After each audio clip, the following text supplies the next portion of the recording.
Yeah. Because for me, as I've always told our clients, those who are asking me to mentor their children already, I always tell them, if you get the family know what you're doing, then you will get the support. Yeah, of course. I think also sometimes families are not supportive because in the first place they don't understand what their children are into. So I guess it's also openness of communication is very Yes, important. yes, In yes. point number 6. And I've actually seen and helped families who eventually it was first the it was the dad, eventually the children are now becoming entrepreneurs, or the other Yeah. way around, it was the children first and then now the parents are helping. And they get into it also. They get into yeah, it. yeah. And so therefore at the end of the day, imagine you've got a situation here wherein family members and family relationships are not constrained Yes. because of what is called entrepreneurial business. Yes. It's because of the openness of communication and when Transparency. the transparency and the mutual respect Yes, of of course. how we can make things happen. Yes, I think that yes. is the one that's very important here. Yeah, I think so. I'm actually very thankful because since I'm an entrepreneur myself, my parents are very supportive of my business, and I think I wouldn't be able to do it without the support of my family.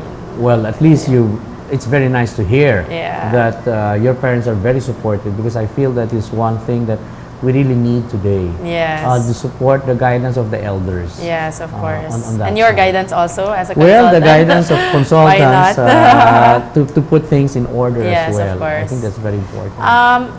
In this light, I think we should discuss what are the factors that people have to watch out for when they start a business. Of course, we were talking about risks earlier, and Okay. of course, people are like, how much money they think how much money has to be, or how much money do we have to invest, or I don't know. There are a lot of risks involved, right? A lot of factors that they need. I mean, it's not just plunging in. I said into a business. It's more than more than just getting into something. It's actually knowing what you're getting into. Also, Right. yes. Okay, that's a very good question. Now, let's talk about the risks involved. Yeah. Okay. I believe that as an entrepreneur, when you go into any endeavor, there will always be risks. And what are risks? These are, for me, risks are unavoidable. Yes. Because risks are decisions that we have to make. Yes. Yes. of But they are course. called risk because if the decision was not properly executed, then it becomes a problem. However, of course, on the other side, if it was properly thought about and we have prepared for it, then the risk becomes an opportunity. So I guess this is where I'm coming from as well. Risk is part of the landscape. Yeah. Risk is part of the landscape.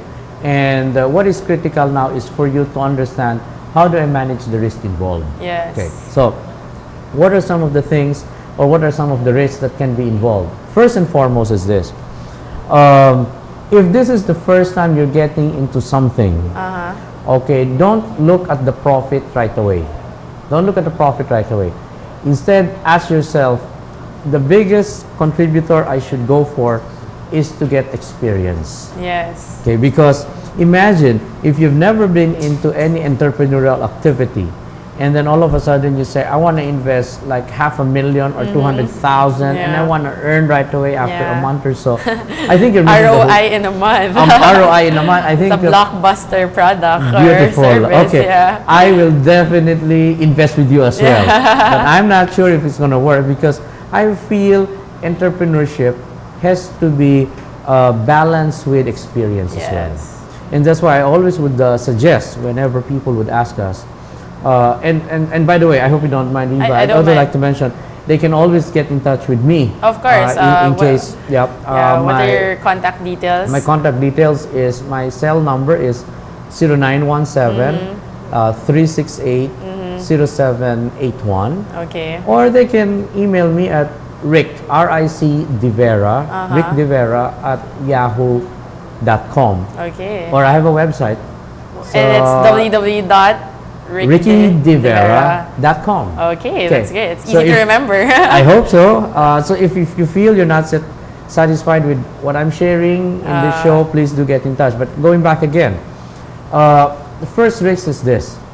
If you don't have experience, get experience. So maybe the first entrepreneurial activity you want to is to generate experience. Yes. And how do they do that? And that means to say you do it by doing it. Yeah, For learning me, by doing. learning by Yes, doing exactly. it. That's what I want to do. But I also have to advise from a consultant's point of view. There are two ways to minimize too much risk. Uh-huh. And it's very classic, but people forget it. I know. Some things are taken for granted. For granted Yes, already. Yes, yes. And I'm going to share it now. Again, because of this show, I'm going to share a secret. Okay. Now we it's have not a many secret secrets anymore. now. So I think Riva knows how to ask the right questions. I'm going to share it to you, to all of you, televiewers. First, learn to develop what is called hindsight. Hindsight. I'm talking here about how do you minimize the risk of not being able to succeed. Or to convert the Or to investment convert. into... Correct. So the first one is to generate as much hindsight. And what is hindsight? Hindsight is knowledge. knowledge. Okay. And how do you develop knowledge? One is you experience it, Okay.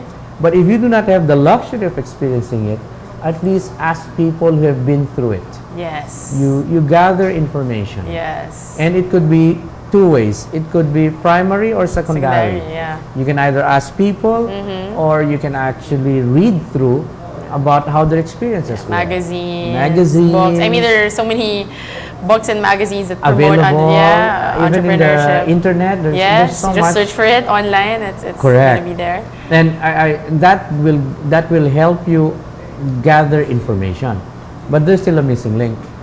I've met a lot of people who would say, but Ricky, I've been reading, but so what now? Then I usually add, wait, when you develop hindsight, not only do you gather information, you have to learn from the information. So I think that's the missing link.